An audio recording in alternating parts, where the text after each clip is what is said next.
Thanks for joining us. I'm Megan Roberts. The Nunavut Coroner's Office is holding an inquest into a death at a correctional facility in Iqaluit. It happened on New Year's Day. There's no date set for the inquest, and authorities have released few details. Here's Samuel Watt with what we know.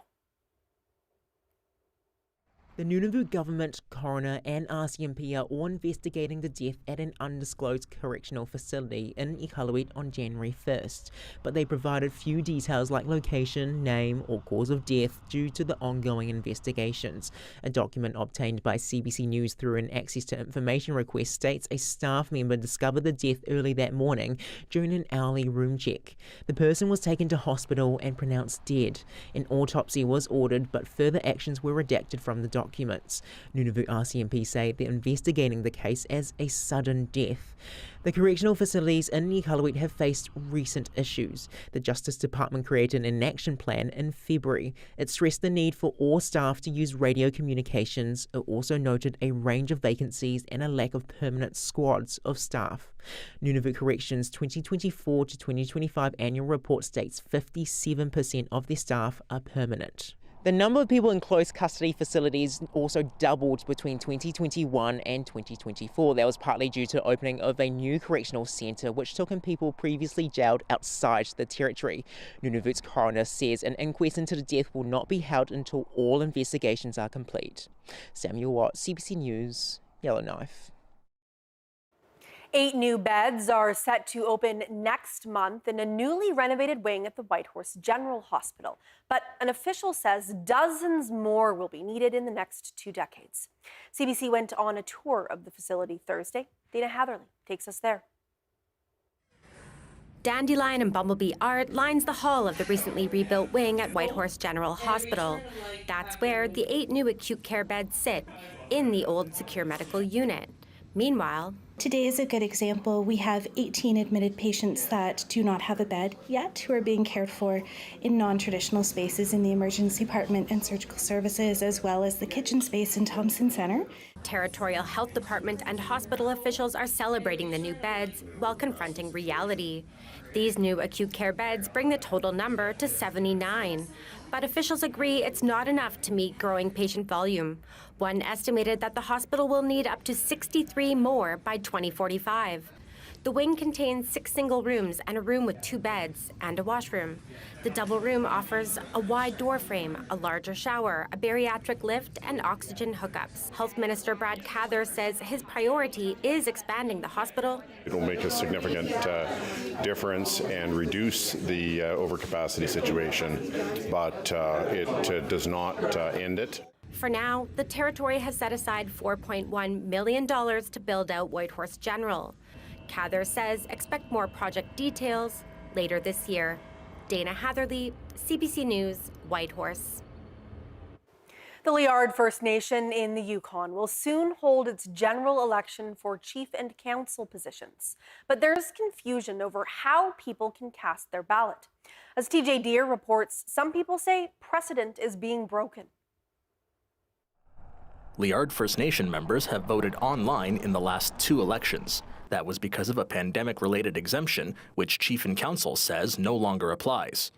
We had the election committee basically trying to push online voting, and Chief and Council brought to their attention numerous times that it's not part of our 2007 election guidelines for online voting. Last week, the First Nations Election Committee hosted a special meeting. People in the community were invited to attend and vote on bringing online voting back for this election. But Chief and Council got wind of that and hired a lawyer to issue this cease and desist letter to the Election Committee. Along with referencing the election regulations prohibiting online voting, the letter says the committee lacks the authority to advocate for or implement amendments to the election regulations, such as allowing online voting. The letter also says the rules can't be changed now, as the election is already underway. Despite the threat of legal action, the meeting went ahead anyway, with a majority of attendees voting in favor of online voting. But Charlie said it's not going to happen, and this has created confusion. Why is it not online voting? The past 2 elections, the election process was through online voting, and that constitution process was through online voting too. This candidate for council was not pleased about the letter being issued, especially as the previous votes have created a precedent. Putting in cease and desist to your own Leon First Nation election committee is just horrific. Like, you're retaining a lawyer and then using that lawyer against the community. It just looks so horrible and bad on leadership's part. Preventing and halting online voting is just shameful. And this candidate running to be the next chief calls the arguments in the letter bogus. Precedence has been set that we have had online voting for the last two elections. And you know, again, with a nation as large as Liard First Nation, you know, online voting is what is actually needed. We have members all over the world. Nobody from the election committee was made available for an interview. Charlie, who's running for re-election, says members who can't vote in person can mail in their ballots, but the deadline to apply for one has passed. Election day is June 29th. TJ Deere, CBC News, Whitehorse. For the first time in years, the Inuvialuit Regional Corporation and the government of the Northwest Territories are formally working together on an issue. They signed a Memorandum of Understanding, or MOU, on housing development on Thursday. Both parties say the agreement will mean more help for homeowners and tenants and less duplication in projects and community needs. The CBC's Des Thoreen has more. Housing NWT and the Inuvialuit have signed an agreement to advance housing needs in the Beaufort Delta. A new working group will be made from the two parties to identify shared needs in the communities. The MOU was signed yesterday in Inuvik after a closed-door meeting between the parties. Officials say the agreement means housing concerns could be dealt with faster. So-and-so in Polituk needs a new ramp for their private home. How can we both contribute to making this a reality for this individual, for this elder? The Inuvialuit Regional Corporation already had announced plans for future housing in Inuvik. Now, both parties say their communication is better than it's been in a decade. Well, we're in a situation here where we're going to be rolling out housing as well, and I think that this is a really amazing tool for us to have. In a news release, both parties say that being more responsive to housing needs in the North was one of the goals of the agreement. This is now the 6th First Nation to sign an agreement with Housing NWT. Des Loreen, CBC News, Inuvik. Wildland fire crews in Mayo, Yukon are gearing up for what could be a busy fire season. But so far, it's been a slow start, and that could change at any moment. Chris McIntyre shows us how the Northern Shoshone Fire Crew is staying busy and prepared. Everyone that has a job knows that there are productive days and not so productive days. Over in Mayo, a slow day at the Mayo Wildland Fire Center looks like this. These are members of the Northern Shoshone Wildland Fire Crew. They're staying in top shape in preparation for the wildfire season, which at this point is off to a slow start. We are ready. We spend a lot of the spring with recurrence training, physical training, etc., just getting prepared, working around helicopters, being sure all the gear is ready to go. And so we're at that point now where we're just waiting for ignition. But with the weather as it has been, it's not looking good that way. David Trudeau says for the past few years, the Mayo region has seen record-setting numbers of fires, keeping crews extremely busy. This year so far, not so much, mainly in part to how rainy it's been. As of June 18th, there are 3 active wildfires currently burning. One near Dawson City, another near Haines Junction, and one in the Whitehorse Fire District. None of them remotely close to Mayo. Trudeau says crews are getting restless. The feeling, when it's like this, crews are looking at what's happening around elsewhere. People put Nomex on to fight fire, not to, come and work in the workshop or whatever. They want some action. They need it. The rain is good to keep fires low. In 2023, an evacuation order was issued for the village of Mayo as wildfires came dangerously close to the community. It was a frightening time for many, prompting officials to ramp up their emergency plans and abilities to respond to potential hazards. Trevor Ellis is the village's mayor. He says wildfires are unpredictable and in the Mayo area can easily turn from a small concern to a critical situation. That's why the municipality is working on its own emergency preparedness. Well, we've scheduled some sort of interagency training, cross-training with Wildland Fire that should be happening in the next week or two. As well, we purchased some equipment. As you can see down there, we've got a nice, quick response tank and skid that was graciously donated by Global Medic. We've made sure that our equipment is compatible with what we're seeing at Wildland Fire, and just doing that kind of thing and just trying to be as ready as we can. Back to the Wildland Fire Center, the Northern Tashoni crew isn't letting a bit of rain dampen their spirits. Chris McIntyre, CBC News, Mayo.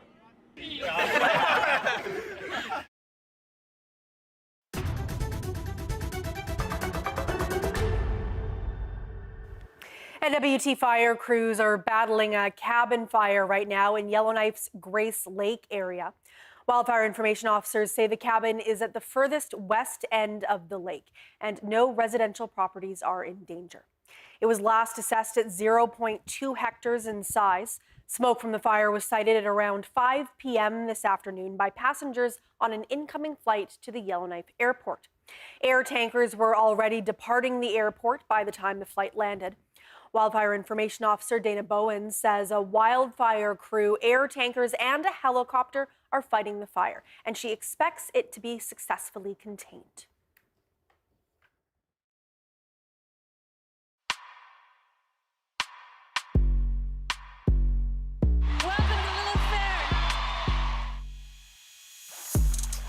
This is our living story.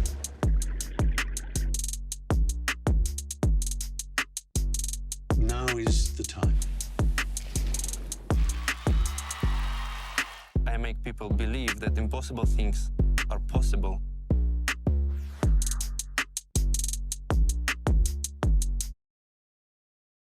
Looking for stories about Indigenous peoples from across the country? We know where you can find them. Zinez Hotier, my name is Edzi Ulevrin, and I'm Tahltan Nation and Taku River Tlingit First Nation. CBC Indigenous. My name is Brett Forster, and I'm from the Chippewas of Kettle and Stony Point First Nation. Creative. Engaging. Informative.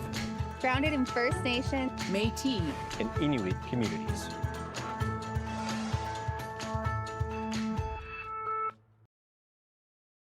You're back. I'm back. Anything else going on? Mom? Nope. Where have you been for the past 15 years? On the run. You are done with all the crime, right? Oh, yeah. You were going to steal us a diamond. Are you going to be able to keep it together on this one? I am nothing if not profesh. Don't make me use this. Hi. This is Jessica. Nice to meet you. Jessica, she seems great. We should all go out sometime. I would love that. Wild Cards on CBC Gem. You know what they say, Crabtree? Happy wife, happy life. What have you done? Seems the city of Toronto has a paid killer on the books. In order to solve a crime, we are going to need to commit one. Local news is in decline, and this is bad news for all of us. That's why CBC News is putting more journalists in more places across Canada, because local news is big news. We are Northern Tashoni, and you are watching CBC Northbeat. Nunavut's premier wants Elders vans back on the road. The vans were purchased by the government for $1 million. They were sent to 5 communities across the territory. Some ran for a short time, but a lack of operating funds has kept them parked.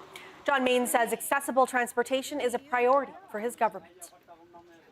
It's been identified as a gap in terms of the services that are available, and we know that just being able to get from point A to point B, if you're in a small community in Nunavut, it can be very difficult if you have mobility challenges. So this is something that would benefit not just elders but also other Nunavut with mobility issues. The Nunavut government has approved $1.25 million for the project. It'll be used to develop partnerships in the communities. Main says he hopes accessible transportation will eventually be available everywhere in the territory. Post-secondary institutions across the territories are joining forces to create a new alliance. The University of the Arctic is an international network of universities, colleges, and research institutions across the circumpolar world. And now it's creating a regional center for Canada's North. The executive director of College Nordique in Yellowknife says he's seeing far more federal investment in the North recently, but often funding decisions aren't tailored to northern realities, which is what this group hopes to change. We want to make sure that we're well positioned to take advantage of those opportunities and that we're not left behind because these funds and these projects are in the north and we want it to benefit northern organizations, northern people.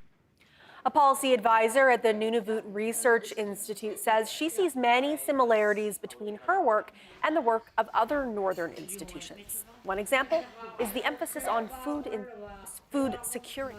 That's something we do at NRI is we test polar bear and walrus for trichinella, and so it's cool to see that there are similar things happening across the north with for example, greenhouses, berry growing programs, just developing those programs in their institutions. The group is now working on its mandate before it starts its advocacy work. A memorial bike ride closed a major section of the Alaska Highway in Whitehorse on Thursday evening. It was held in memory of a teacher who died while biking to work in 2024. Gabrielle Plonka reports. 2 years after Joe Morrison was killed in Rabbit's Foot Canyon, advocates say cycling safety has not substantially improved in the city. More than 100 gathered last night to voice their desire for change. They say the city is in dire need of safety infrastructure. I would make protected bike lanes on all the major commuter pathways so that cars wouldn't turn into us by accident. I'd put a path down the highway down through Rabbit's Foot Canyon, right from 2 Mile Hill all the way to Juan Road.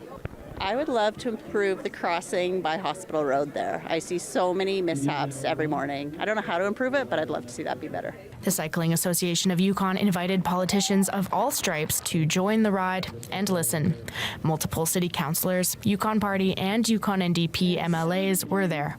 We should have a really safe roads and highways and trails for cyclists. I think we have to work with the city. So it takes a lot of people to really get together and say this is what we're gonna do, right? So we have to make sure that all the T's are crossed and I's are dotted. So yeah, if it's just me, yeah, I will. Let's do it. But we have to work with a lot of people. It is political. These changes will cost money. But the reality is it costs a lot more when we don't make them. And so I want you to write people. With the highway closed for the ride, the cyclists set off from Holy Family Elementary School, where Morrison worked. They biked through Rabbit's Foot Canyon, where he was killed, and ended at the Canada Game Centre with a pledge to keep the conversation going. And we're going to make a big thing in this community to make sure that Joe's loss isn't in vain. Gabrielle Plonka, CBC News, Whitehorse.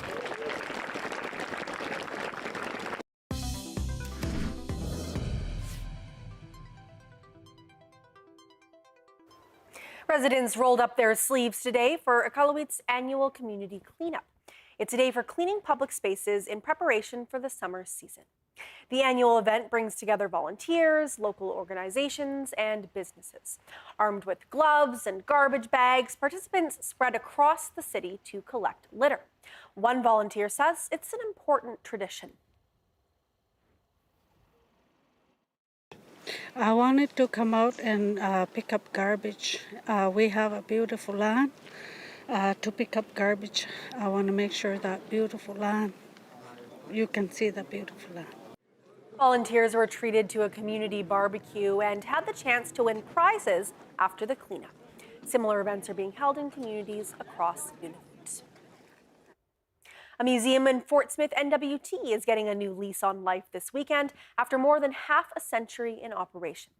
The Fabacha Leadership Council and the Northern Life Museum and Cultural Center are finalizing an agreement where the Leadership Council will assume responsibility for the museum by the end of the summer. A ceremonial signing of an agreement in principle is set for Sunday. For the first time ever, the political leadership will own lock, stock, and barrel every aspect of their culture and heritage that has been collected and kept in safekeeping in the museum. The museum houses more than 17,000 artifacts from the NWT's South Slave region. Among the most important documents held by the museum is what Miltenberger describes as a traveling copy of Treaty 8. Treaty 8 was first signed in 1899. It covers parts of northern Alberta, northeastern British Columbia, northwestern Saskatchewan, and the southern Northwest Territories. The beaver has long been a symbol of the Canadian wilderness, but now it's gaining a reputation across the pond for its part in a wild urban project in London, England, specifically for helping one neighborhood manage flooding in an economical and ecological way. Briar Stewart went to see a big, busy beaver at work. This is the moment that patience paid off. When a crowd was silenced by the rustling in the bush as one of London's newest beavers waddled into view. So we're all crouched down here being really quiet because we're getting a very good view of Mama Beaver just over there in the trees, just going to town on the branches. Meet Willow, one of the city's only wild beavers, a nursing mom who seemingly couldn't care less that we're all watching and recording her evening meal. She's one of 5 beavers who were moved from Scotland to this green space less than 10 kilometers from Heathrow Airport in 2023. Mum, Willow, heaviest beaver to be moved in the country, like translocated. She weighed 30 kilograms. Oh, wow. I'm sure she weighs a little bit more now, but I don't want to body shame her, but she is a big mum. And she's the matriarch of a beaver colony who's helped to solve a problem by doing what beavers do: building dams to control the flow of water. During heavy rainfall, the urban area around this park used to routinely flood,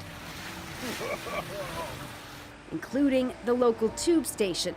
The council had already planned expensive engineering works when several community groups pitched an idea: try leaving it to the beavers. After they were released into this wetland at the end of 2023, the flooding at the tube station seems to have stopped. And that's due to the beavers? Yeah. Everything downstream is much more protected from flooding than it was before. The Ealing Beaver Project, as this is called, is part of a growing plan to try and rewild Britain. And a few times a week, they run sold-out beaver safaris. There's like a McDonald's right here, and there's like a TK Maxx, and then there's like this project which you wouldn't expect to be in this park, but it is, and I think they've made this an amazing landscape as well. And that's what beavers do, isn't it? They make things better. A new beaver project is now in the works for South London, even as this colony continues to grow. Briar Stewart, CBC News, London. What a fascinating story from Briar there. Canada is on a soccer high after beating Qatar 6-0. It now sits at the top of its division in the World Cup tournament. But one of the team's star players was injured during Thursday's match. Alexander Silverman brings us the latest on his condition and what comes next for Canada.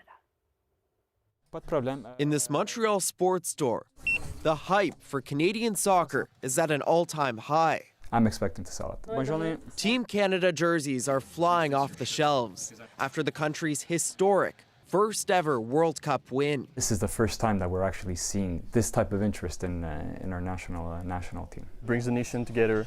We'll love it. Canadian men's soccer is at its peak after a remarkable 6-0 win against Qatar. That is huge.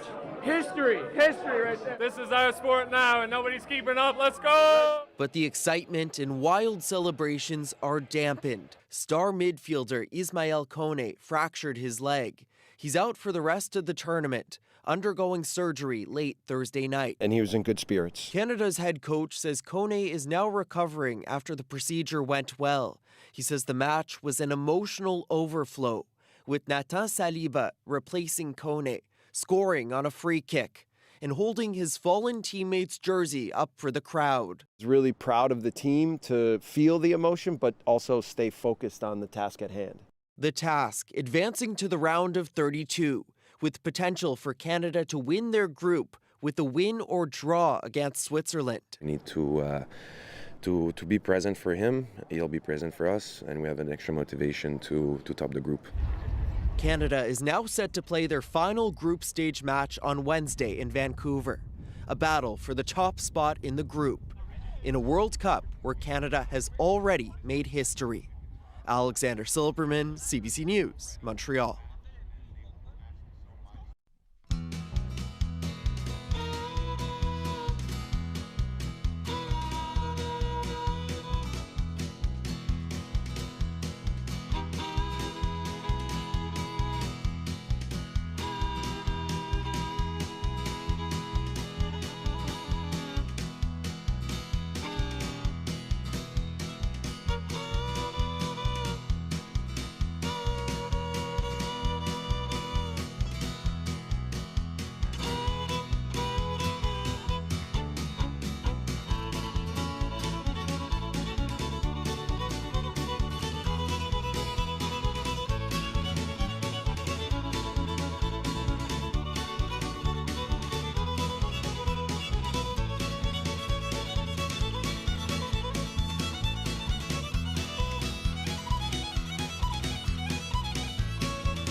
And that is Northbeat for tonight. For news anytime, go to cbc.ca/north. Thank you for watching. We leave you tonight with more from Iqaluit's annual community cleanup. I'm Megan Roberts. Have a great weekend.